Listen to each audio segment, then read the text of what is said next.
Yeah, and I have the chat open here as well.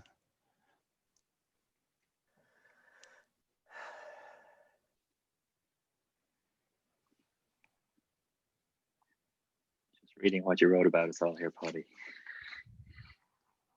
Yeah, yeah. It's all complimentary, of course.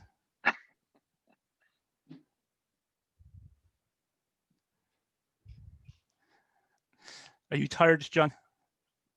I'm not too bad. It is coming up on 8 a.m. here, so that's not too bad. It's a good healthy morning. So you've had a long day of it. Yeah, but it's good, you know, good workshop, good exercise, you know. Yeah, and I find actually I've been on a good few calls, you know, even the ones with yourself with the States, and then you got Jeremy in Australia. The days are getting just longer and longer and longer, you know, but it's all good stuff, all good conversations.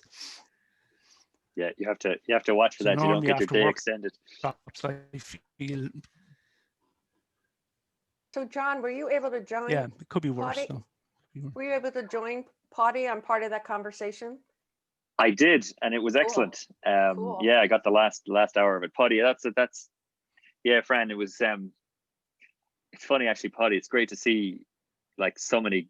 I wouldn't say good ideas, but actually just see people talking through a lot of really practical things. You know, it's that was really good. Liked what I was seeing and hearing, and so. Fran, how's your? So this is great. We've got people rolling in. Yeah, so we've about 20 nearly up already, 17, 18. So just we'll give a few minutes, and then Antonio can take over to allow people in.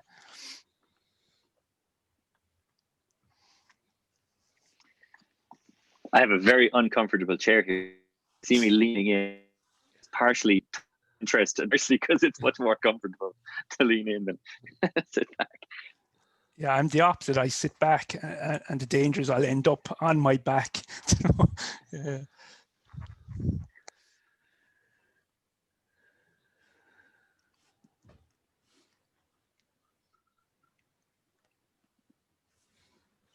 So I'm looking out the window here, and it's wet, it's windy, and just a miserable grey evening, unfortunately in Cork City. And John, you're looking out at sunshine in Lake Tahoe. That's it. It's just not fair. Not fair. There's certain crosses and Fran, what's it like there? It's gray and rainy. I usually have to have my curtains closed because the sun is fairly bright in Texas, but today it is gray and rainy and windy. So. Oh, you love Ireland. You love Cork. I love Ireland. I do. I've only been able to be in the Southwest, but yeah. It's in my heart. And come here, Fran, you've Irish descent somewhere along the line. Yes, 3/4 Irish. Out of Galway. Yeah. So that's why you're mad as the rest of us, is it? A little bit. I have 1/4 Czechoslovakian, and that keeps me grounded. Yeah, a bit of a counterbalance. Yeah. Very good.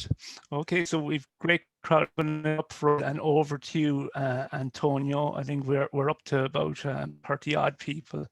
Thanks, Antonio. Okay, so welcome to the Digital Transformation Lab at University College of Cork Expert Series. This is the 6-part series that is covering digital leadership, strategy, disruption, transformation, innovation, accessibility. My name is Antonio Santos, and I will be your host for today. So the way we work is rapidly changing. Remote work has led to more distributed teams. The increasing proliferation of complex problems demands more collaborative approaches that break down traditional divides between organizations, teams, and skill sets. So today I would like to welcome from Willis White, founder and principal of WOW Consulting, John Morley, a business design strategist at Hitachi Vantara, and Paddy O'Reilly, researcher, innovation professor at University College of Cork. So welcome everyone. I hope everyone is looking forward to follow the event today. And I will jump right to the question, and I will ask Fran. You have been working for a lot with large organizations, Disney and many others, and you have worked with a lot of executives. What changes have you observed in leadership in recent times?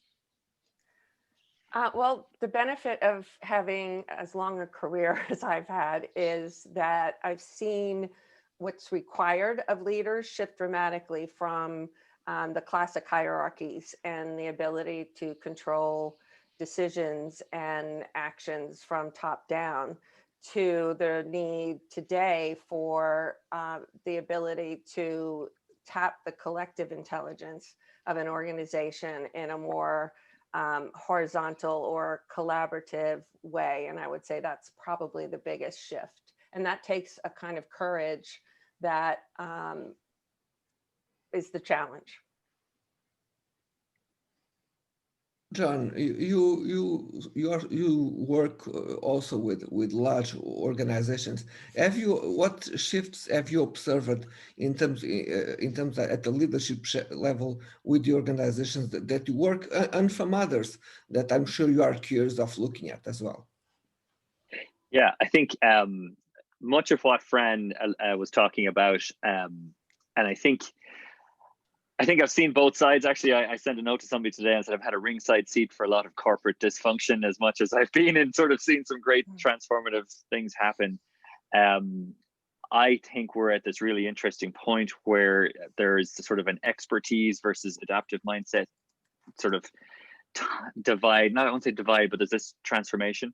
And I think that's one of the things we'll explore now. For me, I'm definitely looking for leadership that understands that it has to be adaptive, and that it cannot see everything from its own perspective. So it needs to engage. It would be the biggest. But from your research and observations, I'm almost sure that we all seen situations where organizations were somehow being very restrictive in terms of remote working. There was, maybe this is not for us. And then COVID came in, and now we all need to jump into remote work. What changes have you seen regarding those changes at the leadership level? Yeah, so I suppose the world has changed. Now, in some cases, leadership maybe isn't changing as quickly as the world is changing. And I think sometimes when we answer these questions, we're talking more about what leadership should look like than actually what it does look like. And I think that's one of the issues. I think some organizations, some leaderships have been very slow to change. They're talking about changing everything else other than the way they lead. So, and I think that's something that we need to be very much aware of. I think where organizations have come from and where they're going during COVID is obviously at the very, very start, there was a real crisis, and it was about keeping people safe, and it was that crisis response. And I think the way you lead in a crisis response is very different to how maybe you then manage a crisis, which is beyond that period of when you're trying to keep people safe, but you're then trying to maybe maintain business during a crisis. And the leadership during that is again very different, So maybe crisis response is more like wartime leadership. Crisis management is a far more structured way of maybe leading. But the key thing for me is what are we going to do next? Are we going to go back to type? Are we going to go back to those old styles of leadership that aren't particularly effective? Or are we now going to design organizations, solutions, systems, everything else that are really centered on humans, people, And I think if we're to do that, then we need a transformative collaborative style of leadership. Can I jump in on that? I was thinking about what John said about adaptive versus expertise, and what you just said, Paddy. And I think for me, one of the biggest challenges is I boil it down to leadership typically has a higher level of expertise than, say, the newer members of an organization. And shifting from expertise to adaptive is a leap of courage that is frightening. And helping people through the fear from what used to work to what works now is, I think, the challenge of leadership today, to become collaborative. Yeah, and I love that idea, Frank, because I think sometimes we're afraid to let go, and I think there's a bit of that, unfortunately, a lot of our leaders have been educated in the same way, going to certain MBA schools and taught very traditional forms of management and leadership. In some cases, we conflate management for leadership. For me, they're really different things.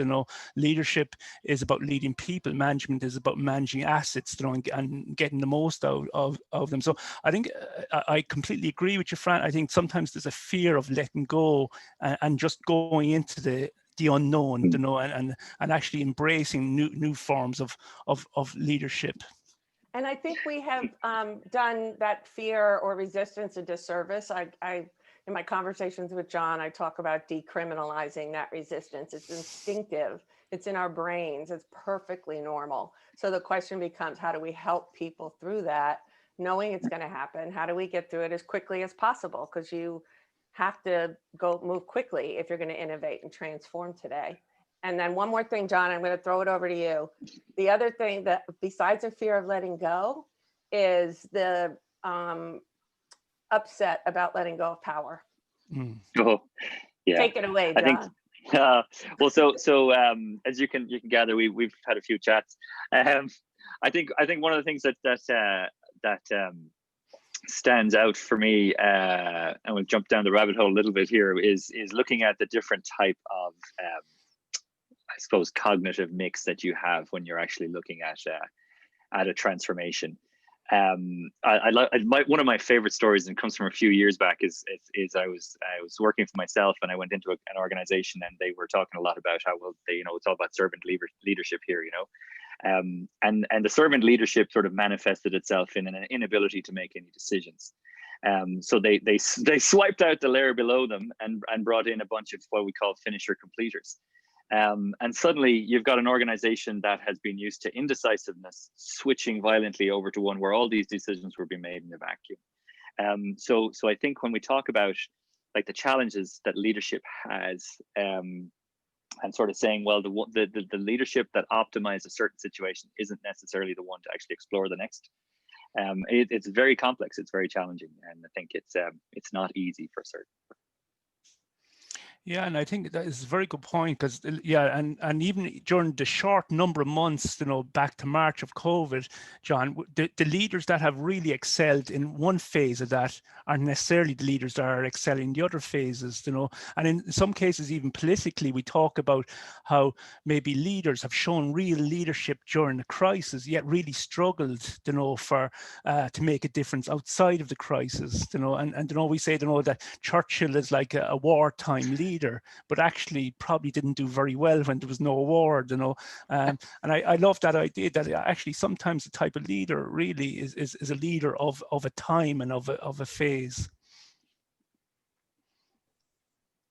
Something that I've been observing is that sometimes within organizations, and when we go to Twitter, LinkedIn, is contradicting messages between leaders of organizations.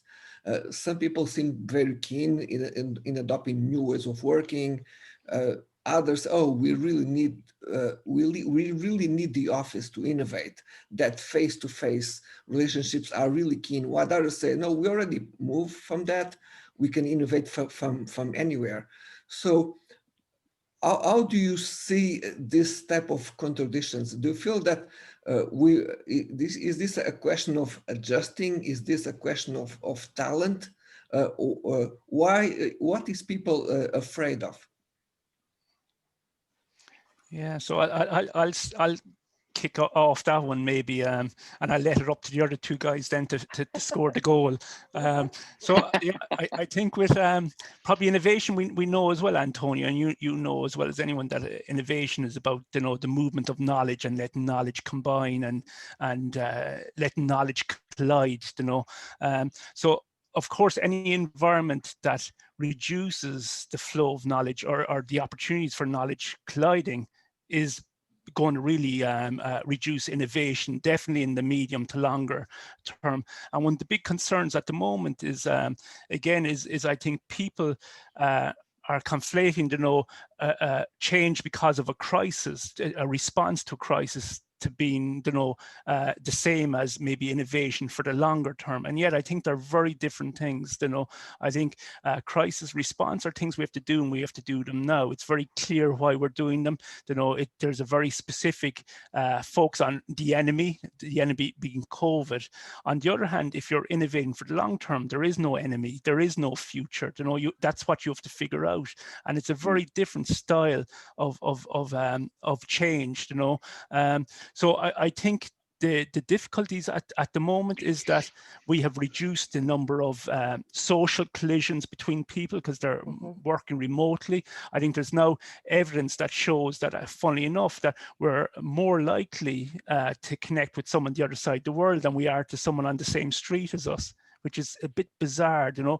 And I don't think we've really figured out what the longer term impact of that is going to be, other than I think organizations now are starting to worry a bit more about it, because obviously I suppose the prognosis for the next maybe 12 months, you know, in terms of COVID and the need for social distancing means that again those collisions are likely to reduce.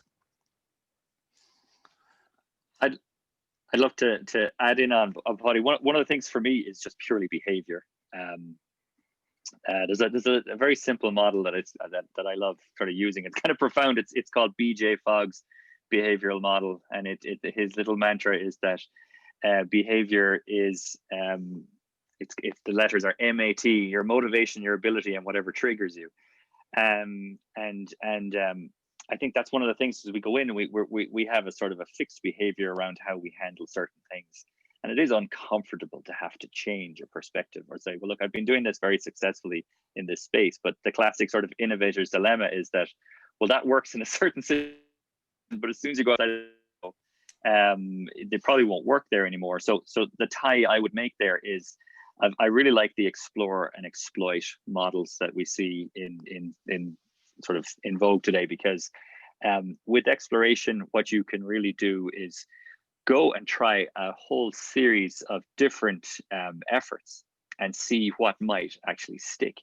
And it gives you, in one sense, a path for you to move from where you've been to where you might go. And the reason I sort of go to that is that I've seen far too many times where an organization sort of says, well, right, we did that now, but we're now going to do this. I mean, that's a very big risk to take, and with your whole organization jump from one thing to the next. Why would you not sort of consider maybe testing in small batches as you go along? And I would say what, Antonio, you said that there's a contradiction or different types of voices. And I think the future belongs to the organizations and the teams that can hold those contradictions. And I would maybe use John's terms, even when we're in exploration, the leadership imperative is to be able to shepherd and entertain ideas. And when we're in the action or exploit model, then the conversations are driven toward action.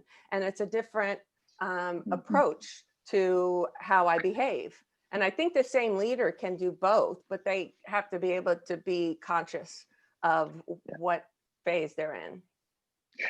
Frank, could I? So you triggered exactly where I'd wanted to go. Is one of the things I think is difficult in a larger organization is the processes that are in place. So, for instance, if you look at something like OKRs, objectives and key results, fantastic for exploitation. I happen to think terrible for exploration. But I have observed you get a lot of innovation is actually being measured the way exploitation is, and so we got to be cognizant of those processes that can actually get in our way, and they can get very cemented in, you know. Well, they make people feel safe. you know, this has worked for me before, and I find comfort in that. And when everything else is making me feel unmoored or uncomfortable, finding a process that, you know, you don't even have to think about it.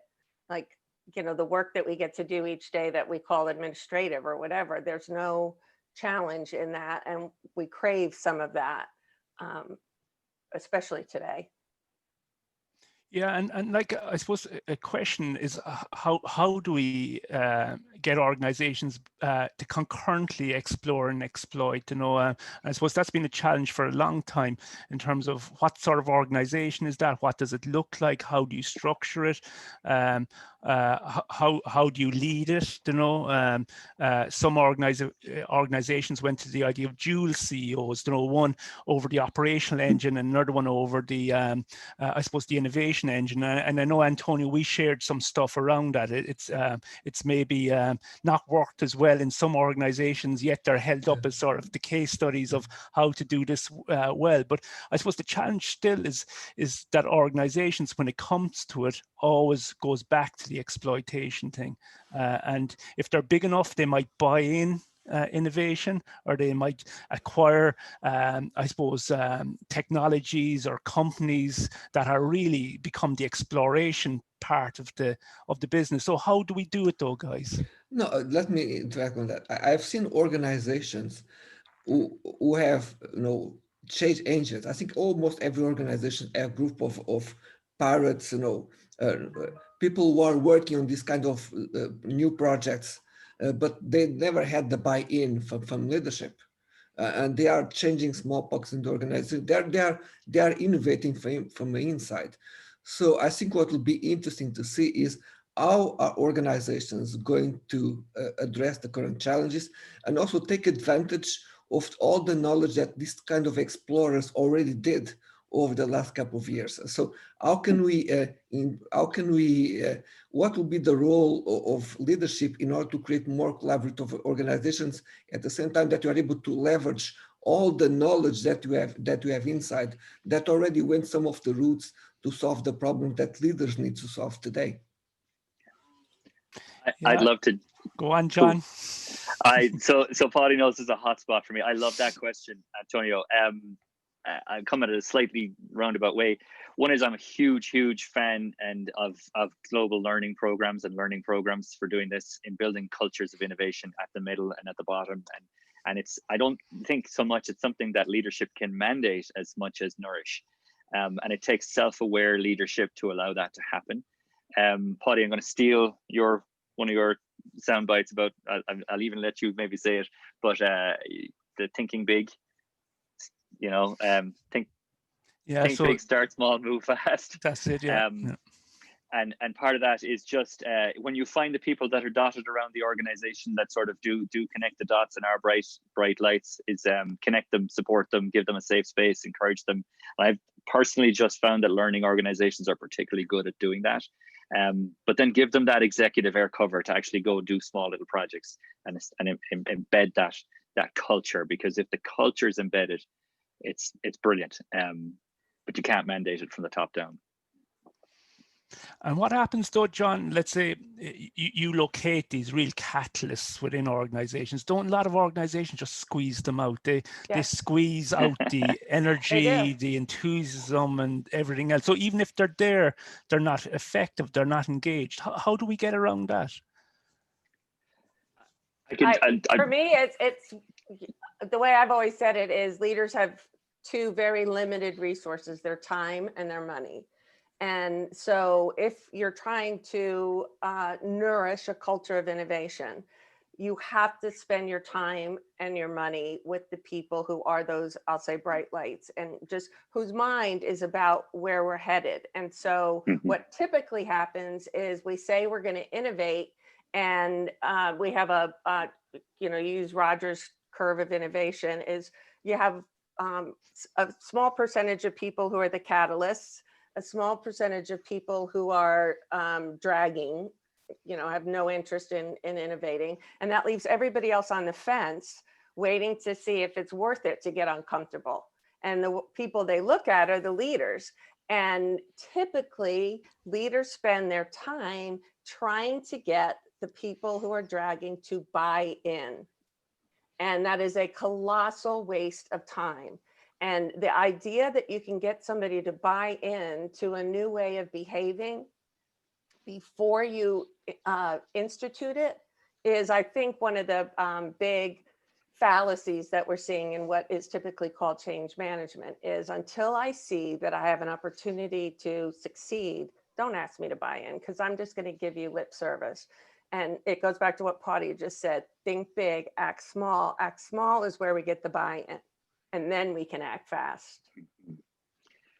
So I'll add on, Fran, love that. I also think for me, a turning point in my career was when I realized that the organization doesn't exist to look after me.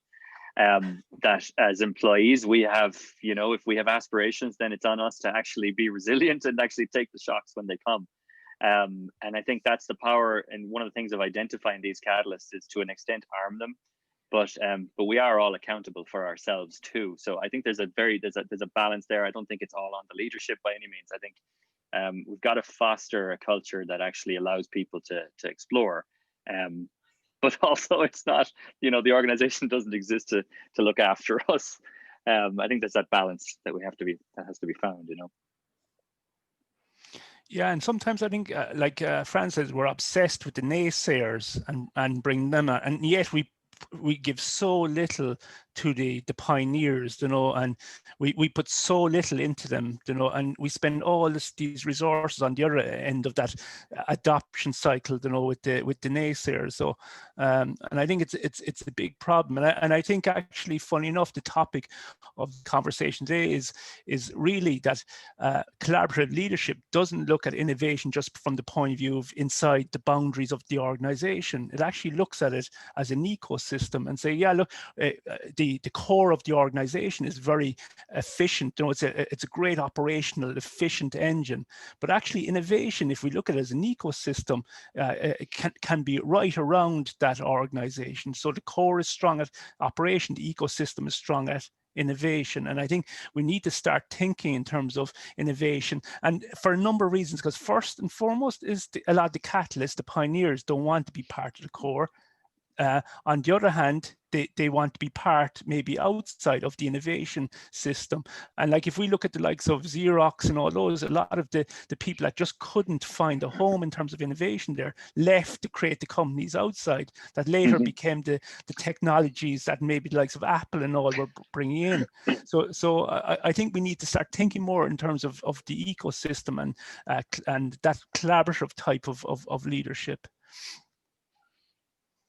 You were mentioning about ecosystem, but when we look at today's ecosystem, I've seen many organizations bringing to the conversation customers, partners, employees, and they all become part of that ecosystem. You know, it's part of the process to create this. I've seen organizations establishing this type of ecosystems to deal with cybersecurity challenge, where they bring all the partners and they have conversations and they try to advocate on best practice on cybersecurity outside the organization and inside the organization.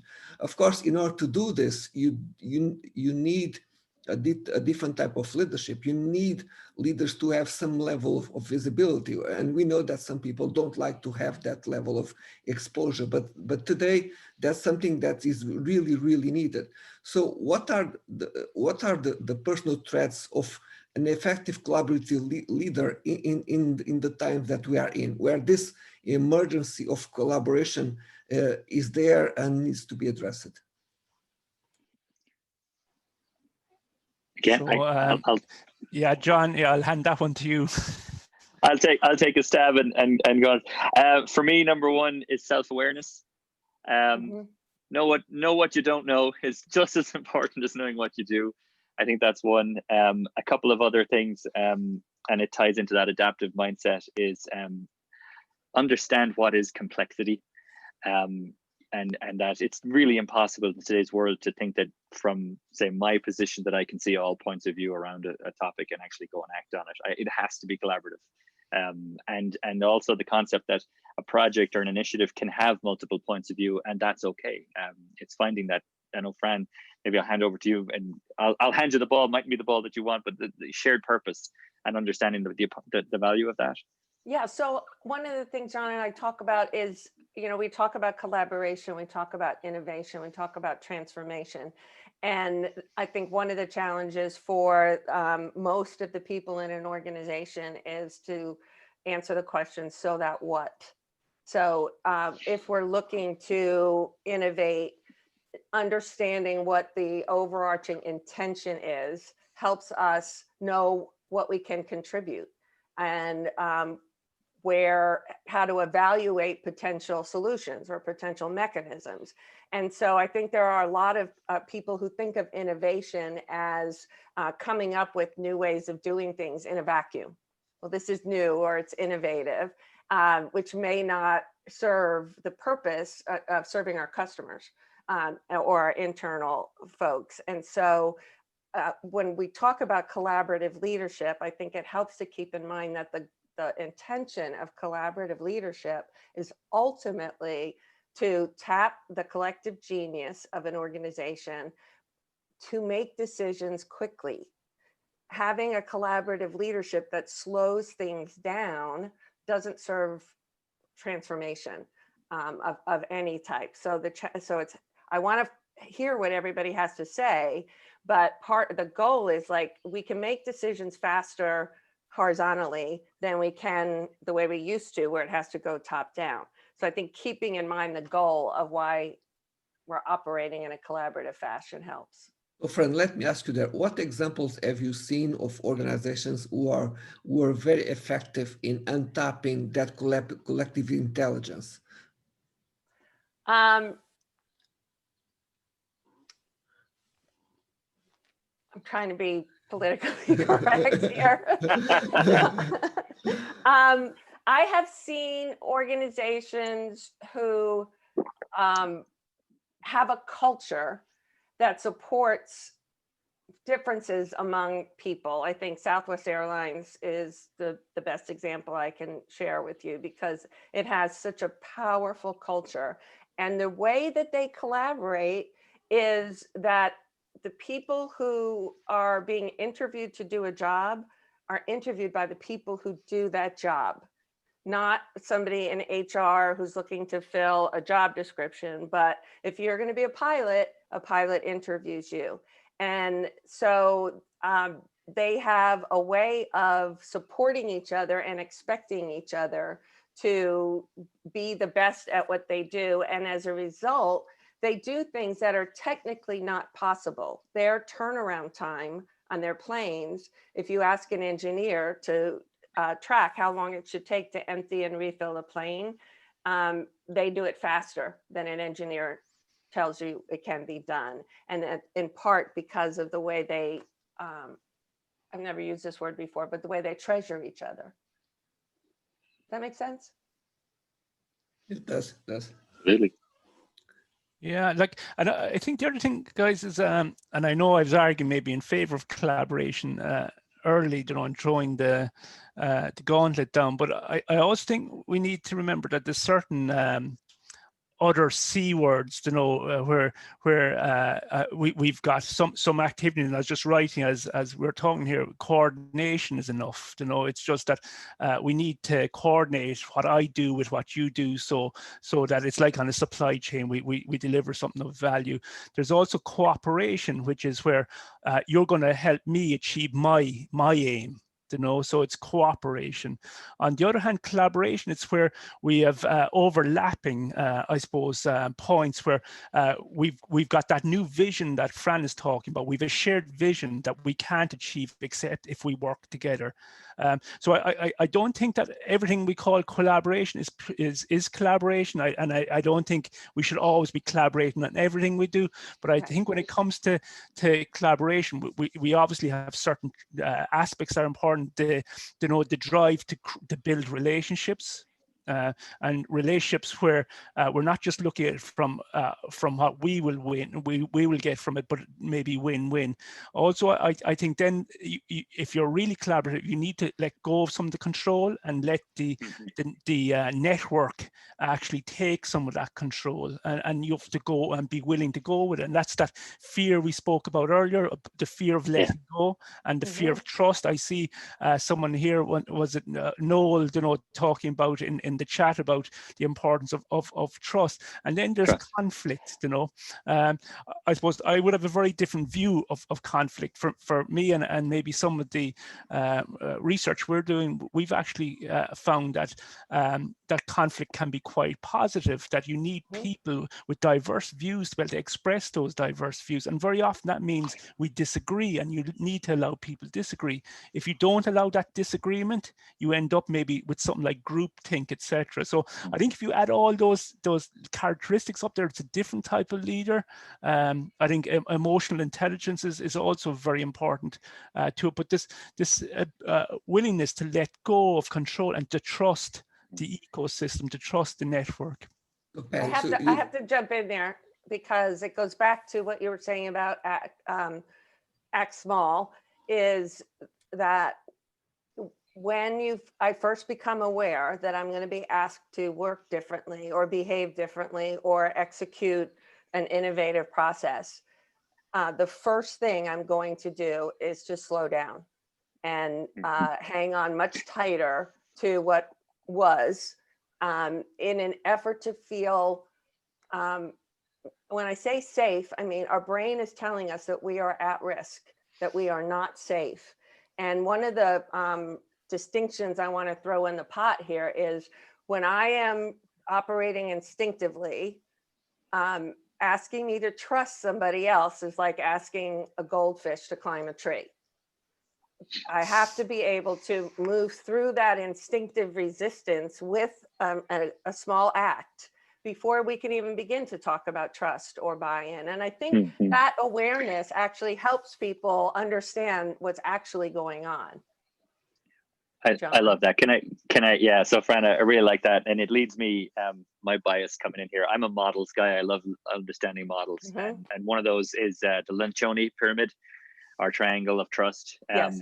So Paddy, I mean, where we work, we're always arguing with each other, but it's because we trust each other. And the base of that pyramid of functional teams is trust. If you trust, you can have conflict. If you can get through conflict, you can actually crack things open. But it's really important to create that safe space. And I think that's one of the things, to the point you mentioned about slowing down, Fran. Another thing that I always love is the concept of Daniel Kahneman's thinking fast and slow. It's a little bit the tortoise and the hare, right? If you want to win the race, slow down up front for a moment and be really clear about what you're trying to do, because clarity brings competence. If you don't establish the clarity, we get into command and control as we go down the line. So I have to jump on that too, because the way Kahneman, there's a guy named Robert Eichinger, and he's now at Korn Ferry, but he's a neuro leadership expert. He coined that term. And one of the things he talks about in terms of helping people move through change quickly is when leaders understand and can speak to that fear. The model is the SCARF model, and I won't go into that in detail, but basically when you understand what people feel is at risk and you can speak to that, then they can open their ears to the big vision. But the idea of we're all going to make money and our clients are going to be happier when I'm going to lose my reputation, I'm going to look like an idiot, I don't want to try something new in front of my colleagues. You have to do both. Yeah, and so I think just pulling some of it together, guys, we know now top performing teams don't tend to be smaller teams, but we also know from maybe studies, whether it's Amy Edmondson or others, to know that psychological safety is the key element to the performance of teams. You know that we need to feel secure enough to be able to disagree, you know, and it's only through disagreement that we start to hear, you know, of issues and start to address them. But also, I'd like to pull on something, and it's maybe only the last few months that it has struck me and it's been playing in my mind a bit, is someone that we know, Ed Morrison, talking about this idea that when we're trying to get coherency among different groups, we've a habit of abstracting up to the point of where the vision is meaningless. It's so abstract that no one can agree or disagree with it because no one really knows what it is. It's so abstract. Whereas what you know, Ed would talk about is actually going the other way, actually becoming more precise, more concrete about what we're talking about, and that really drives out those conversations, those disagreements. Yeah. You know, and it would really and what Ed says would really resonate with my own experience, that sometimes going up, abstracting up, you get nowhere really. Sometimes you're better off going the other way and actually making the conversation far more concrete. Sorry, sorry to just go right. I remember another situation similar to what you're saying here from a few years ago, where I was working with an organization that was trying to transform its go-to-market, and they grabbed a bunch of, you know, the leaders and they put them in a room, and there was one particular lady who wasn't in leadership, and she had a very successful go-to-market model, and nobody wanted to pay attention to that. And eventually a customer came around and said, look, this is how I want to work with you. And so the reason I sort of make that link is that sometimes, you know, there was a very concerted effort to drive something from the top down because they had this vision. And actually what the market was saying to them was, actually, we like working this way with you, and you're already doing it. So I sort of love the point. So we have a few ideas and questions here coming to us from the chats, and I've written a few weeks ago about collaboration. And you know, John, you are in front. You're both in the States, and going to the point of collaboration at different levels. Do you feel that a company can run the world from Seattle, or what I mean is, can a company run the world from the head office in the times that we are in, considering how much talent that they might have in Argentina, in Korea, or in China, who are now all working remotely? Do you see that that's still the prevailing model, or do you see organizations more willing to open in order to let everyone innovate and share knowledge? Oh, I want to jump on that because I think this is a great example of we have our expectations and our assumptions about what has to happen for things to work based on the world before COVID. And so I think we have this craving for everybody to get back into the office because that's what has always worked. And what the world is telling us, the context right now, is we have these conditions called COVID that say, we don't really care how you feel about getting back into the office. You can't right now. So the question becomes, if we have to run the world from Seattle, how do we do that well, as opposed to saying, we can't do this remotely because we may have to for the foreseeing future. So you know, I vote for getting back into the office, don't get me wrong, but we don't have that option right now. So how do we do what we need to do given today's conditions? So if Fran, on top of that, two models that come to mind. If I go back 16, 17 years, Malcolm Gladwell wrote The Tipping Point, which for me at the time was the best damn book I'd read in a long time. And he talked about the power of networks and people being tightly bound. And Gladwell himself will actually come back and say today, he said, I got the tightly bound part wrong. And so there's another guy, Greg Sattel, who's written for me one of the best books in the last couple of years called Cascades. And Greg talks about how you drive a movement. I think in COVID, large global organizations have to start thinking of themselves as movements. And movements are this concept of small groups, loosely connected, but with a shared purpose. And in the European Union, you know, politically, we talk about subsidiarity between the member states and the European Union itself. This concept, Fran, the difference between the federal and the state level here, there's a certain amount of wiggle room. I think organizations, global ones, they've got to allow for that wiggle room, because if you share purpose sort of at the local level, then I know this is my bias coming in, how I do it shouldn't particularly matter. Exactly. Exactly.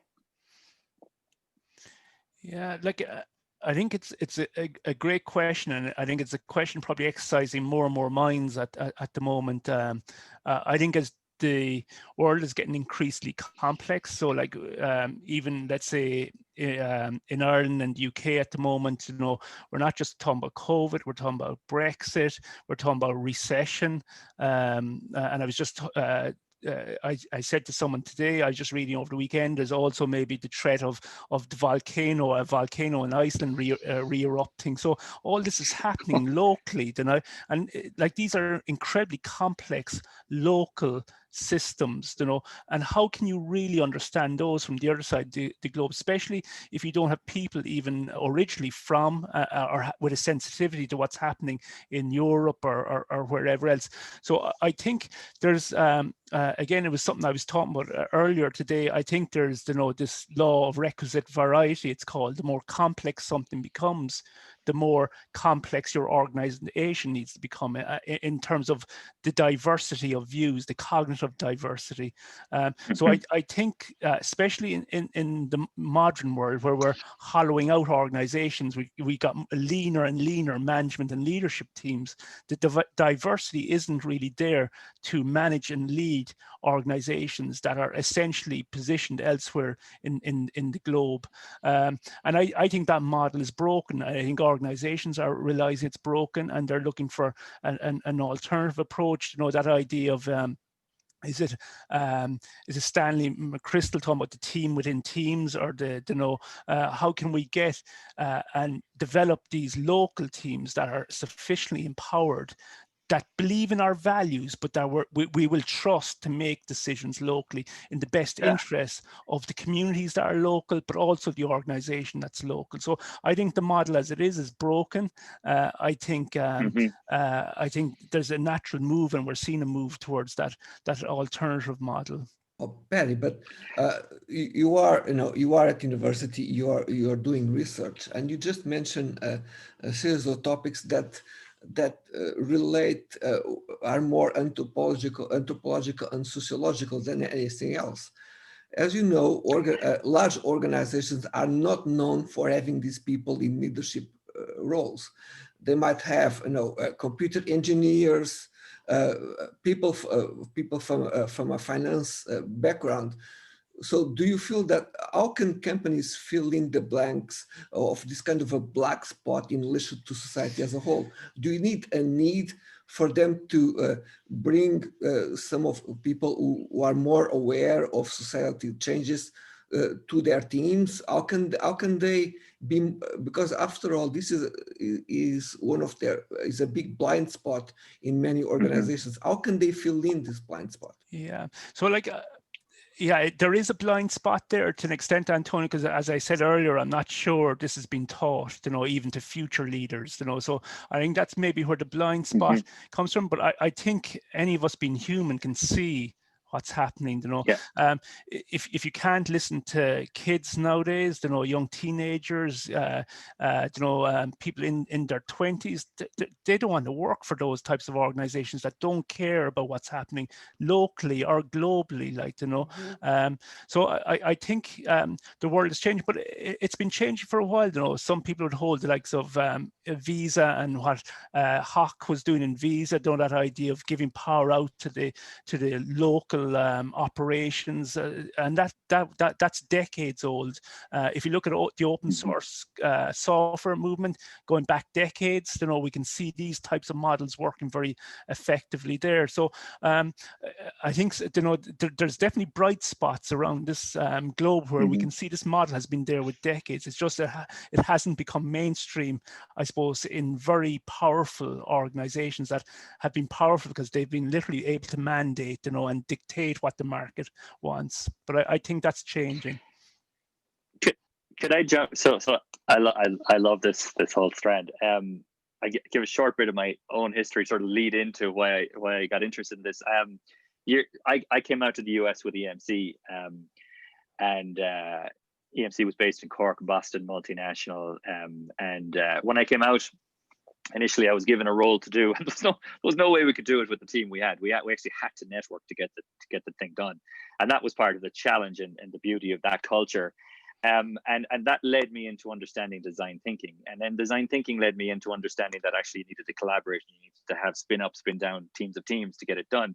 And the more I looked at that, the more I realized actually that's putting me on a completely different course to the way the organization is structured. So one of the things I've become very sort of pro is that organizations might look at their employee base not in terms of roles within a hierarchy, but actually skills and competences that can be connected depending on what situation is actually in front of them or can be explored. And that takes you into adaptiveness. It takes you into having to organize like a network.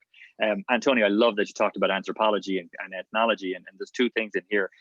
First of all, organizations are going to have to wake up to anthropology and ethnology, because it is actually how the world, I mean, I know very little about them, and Fran, I hand over to you there in a sec, but on that, but one last thought on that is that if an organization started sitting back and you're going, oh geez, now I have to learn about this thing, you don't.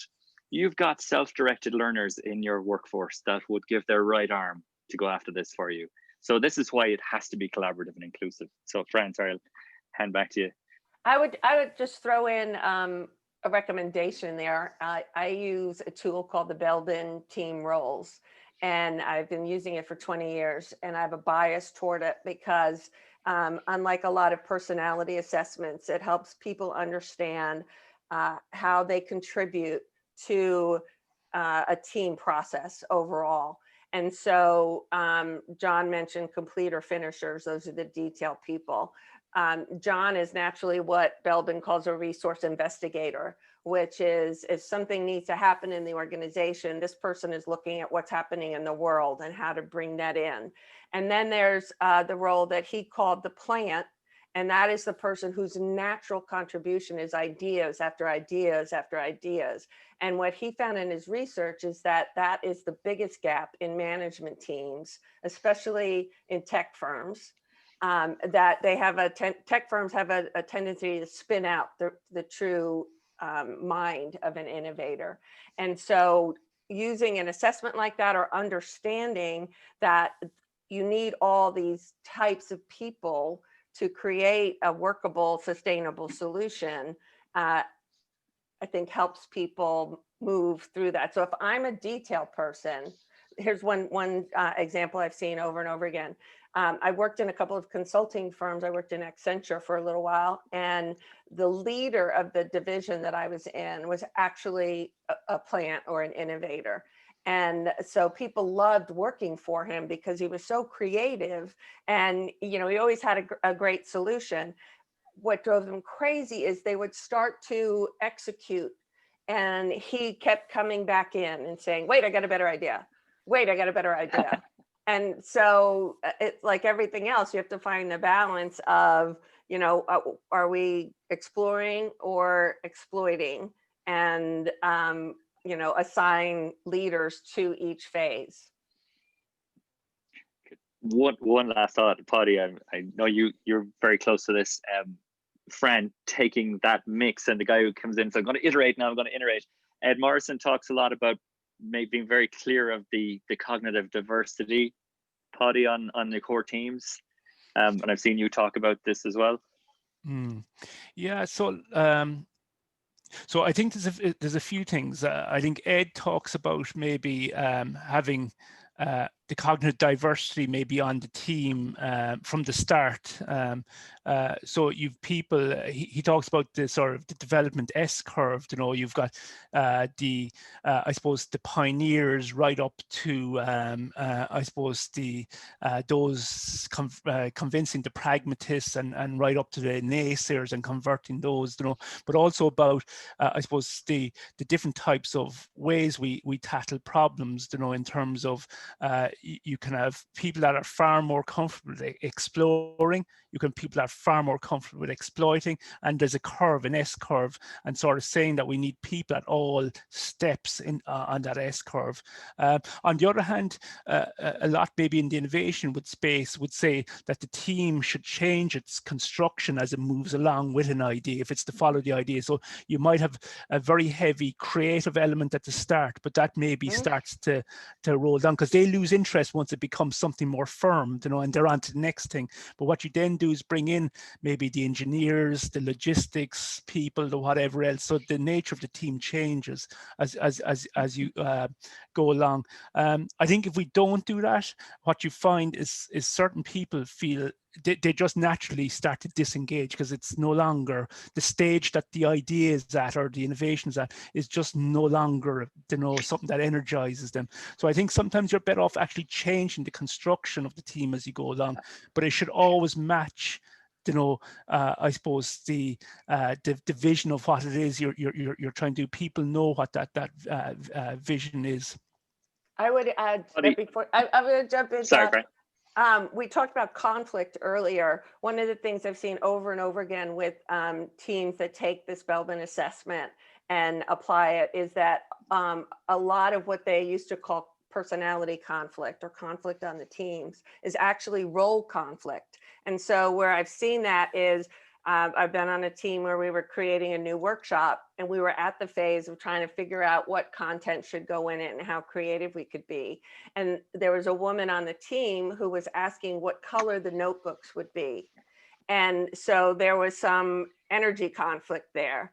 And what we figured out, of course, is she needed to come in at the detail piece, not that she didn't need to be in the team meeting necessarily, but if we understand which role aligns with where we are in the process, then we can allow people to move to the forefront in terms of leading the team meeting or the team process. No, I was just going to, so in on top of both of those, I work a lot with data scientists. So one of the things that we had actually been looking a little bit, and I can't say to you that this is coming or not coming, but was how you might do what data science would classify as cohort analysis to understand what's the best cohort to bring to a particular point in a project or initiative. Kind of curious to see how that all comes out, right? But I am too. Yeah. And actually that area is fascinating, because what it's trying to do is figure out the correct team for the given context. But sometimes the problem is we don't fully understand the context. It's only when we start to work within the context that we start to understand the context. So how messy or how wicked is it? How complex is it? It's sometimes only when you're halfway in, 2/3 way in, 3/4 way, and you say, God, this is messy, this is complex. Yeah. And yet the type of team you need for a sort of complex problem is very different to a more structured problem. So part of the issue, I think, John, I'm fascinated by the same areas is you nearly need to understand the context as much as the problem in order to figure out the right team. And sometimes they have to co-evolve, you know. Absolutely, yeah.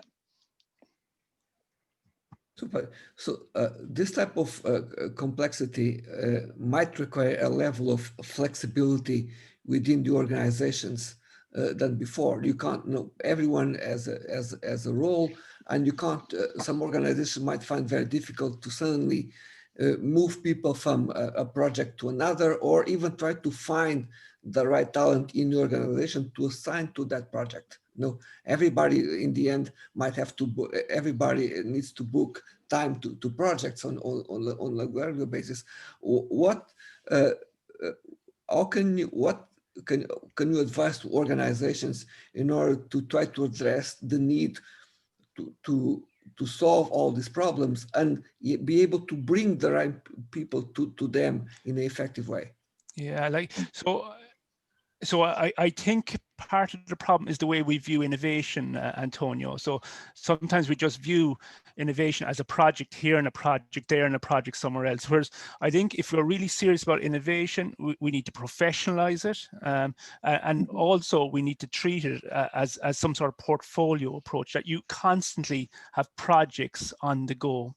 Okay, so as a person that's let's say that's far more creative, as they're finishing one project, they're moving on to the next one. You know, the problem in lots of cases is there's nowhere for them to go because we don't have that portfolio approach. We don't have sufficient projects on the go. And of course, these projects could end at the drop of a hat because you've brought them to the stage where you now realize it's not worth going forward. But we always need a portfolio of projects. And I think, like, depending on the rules of thumb, the heuristics, there should be probably 10% of our resources always going into these sort of far-reaching, longer-term projects. A bit more then in terms of the adjacent ones, and those that are core innovation probably takes the majority, maybe 70% of our resource. But we always need a number of projects on the go so that we can then move people between the projects. And I think that's the issue. A lot of companies, they don't have that portfolio approach. So as a person finishing on one, there's nowhere to go except back to business as usual. And depending on the type of character there, that could be essentially I'm going to leave the company card, Yeah. I'd love to, so building right on top of that, Paddy, I love that portfolio perspective and sort of putting some stability underneath innovation. There's two separate thoughts that come to mind for me. One is that organizations themselves are complex, and layers of the organization are not all moving at the same pace. So if you think of the team of people that you need to run your CRM, your ERP, your big honking SAP databases, listen, you don't want to be chopping and changing that every couple of months. But the people that are out talking to customers and have the pulse on what's happening in the market, they do need to be adaptive. So I mean, it's not that everybody needs to be adaptive all the time. It's we need to acknowledge where the different layers of pace, and then where do they converge. And so the two other quick things I wanted to tie with that is, one is strategy is a very important word, and my sense is some people do it really well and some people don't. And I think it's good to be as good as you can be about your strategy. And one of my favorite models for that is Roger Martin's strategy cascade, and he talks about 5 parts of it. What's the aspiration, where will we play, how will we win, what skills do we need, and what systems do we need? 5 actually very simple interlocking questions, and it's amazing when you ask people those questions that there's usually a gap somewhere. And I'll say one last thing on that is that the onus for that continuous innovation, I think, can be on the employee base as much as it is on the leadership, as long as that innovation culture is put in place. And this is where we talk about the concept of catalysts in particular, right? So it's identifying them and encouraging them. And Paddy, I would say that in terms of finding ways for your innovators to contribute, there is the creating whatever is next part of innovation. And then there's also directing those minds to places in the organization where a problem has to be solved, where they're stuck in terms of something that, especially, again, I'll go back to where I've worked in IT firms. What I've learned is that a lot of people who are in IT are kind of process people. And if you have a whole team full of process people and they get stuck, bringing somebody in with that innovator mentality can help them come up with a new way of solving their own internal client issues. Make sense?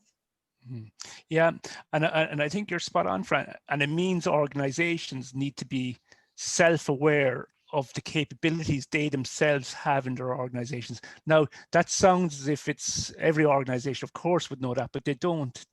It's a big issue. We don't even know what makes our own employees tick, in terms of their profile, the type of work they want, where they're best suited. We just treat them as that terrible word, human resources, rather than people.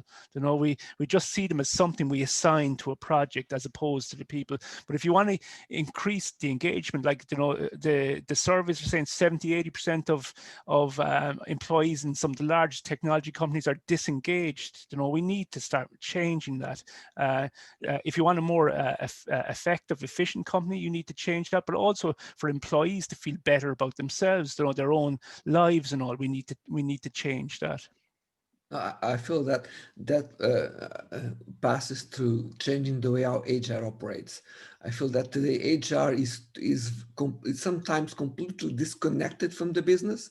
So they just hire, they take care about the well-being program, they take care about the new website for perks, and they are not that connected to the day-to-day operations. And I feel that every, HR needs to be more embedded with the real needs of the business in order for this to move forward. Otherwise, you end up in a kind of collision between the aspirations of employees, the needs of a project, and then HR that is basically not looking or not considering this, and on only looking for the annual reviews and to those plans. I think there's something in HR that needs to change. Antonio, if I caught on for that, I'll always love Patagonia as a model. There's no reason we can't all be Patagonias. Honestly, there isn't. And I think to your point, it's the systems we've put in place and we've anchored down. We can take a look at those. Yeah, and I think so as well. Your question about Seattle earlier, I think, is maybe part of the problem here, Antonio. You know, we've turned HR into a shared service, you know, and the shared service very often is located close to headquarters or somewhere else, and yet it's dealing with people that are sometimes don't even share the same language, definitely don't share the same culture, and yet it's trying to decide what's right and wrong, you know, having very little empathy for the employees, you know. So and I think it comes out of that hollowing of organizations. We're making them leaner, and actually what we're losing very often is the empathy parts, you know. I would say that the human resource development too. I think when we say HR, I think a lot of organizations now make the distinction between the processes of HR, the benefits, the payroll, all that kind of stuff, and the talent development, or they call it succession planning, whatever. But the idea is, and we've talked about self-awareness, you know, when people come into the workforce now, they're not even aware of their own skills and competencies in the context of the marketplace. Like they know what they love to do. And so HR, one of the ways they can enhance the experience of their employees is to help them become more self-aware about what are their skills and competencies beyond what their degree is in. And their limited understanding, so that what HR actually does is literally mine the resource of all the humans who are in the organization, like what's in there that's untapped that we can nourish. Yeah, and you know, one that I love, Fran, and I heard we're doing an interview series at the moment through the Digital Transformation Lab, you know, in terms of high performance teams. So some of it is coming out of just normal companies, you know, and talking about what they're doing. But one very interesting, I suppose, little tidbit from that is that we know that one of the biggest issues with new joins onboarding is people just don't feel connected, they don't meet people or whatever. So there's actually some evidence that now suggests that actually one of the most important onboarding activities is to start dropping people into existing networks, getting them to know people across the companies that they can go to if there's ever a problem, and their future success as employees, but also feeling empowered comes from that. The extent to which we do that at the start will probably determine people's success in the company thereafter. And I think it's something we forget. There's a window of opportunity there that I find really exciting, which is when we onboard somebody, we typically teach them how things are already done, which of course is what, as a new person, I want to know. I want to know how to succeed here. And what the opportunity is okay, you're the new employee, watch how we do things. What do you see that we don't see? What do you see that could be better? Or what do you go, why do they do it that way? And get that information out of them too. It's an opportunity. I like that. Of course, yes, John, please. Sorry, one other, I love what Fran and Buddy were just talking about there. I just wanted to add one other thing, because we're talking about HR and we're talking about talent and development, and I'd put a plug in, because where we work, our learning organization is amazing. And one of the things that they do is they figure out straight away that a lot of people don't know how to learn. Or if they do, what we give for them to learn, we haven't figured out the different learning styles. And so one of the things that they do at Hitachi Vantara, which I found powerful, is there's a whole module up front on how do we learn, and how does that help us along the way. So we're about to close, but I need to ask is, do you feel that it's important to give people a flexibility in terms of how they learn? And what I mean by this is not just providing a set of tools, is to letting people choose how they move forward in terms of their learning. Yes. Yeah, So, it's a necessity, I think, Antonio. It's people are going to insist on it, you know. So I think it's a done deal, really. It's just slow.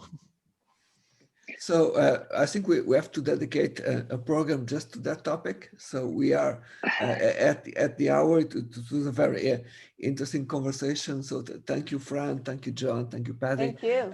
Thank you, everybody. And thank you also to our colleagues at Digital Transformation Lab, Tony Moroni, Granny Bagnol, Jeremy Hayes, and Ken Russell. And if you are listening to this, please follow the conversations on LinkedIn and Twitter. We have plenty of posts there. If you have any questions, just you can address directly to our panelists. And it was great to have you with us, and look forward for you all to join us on our next session that we will be publishing the details very soon. Thank you so much. I would love that. Thank you. Thanks, Thank guys. you. Thanks, Antonio. Thanks, Ed.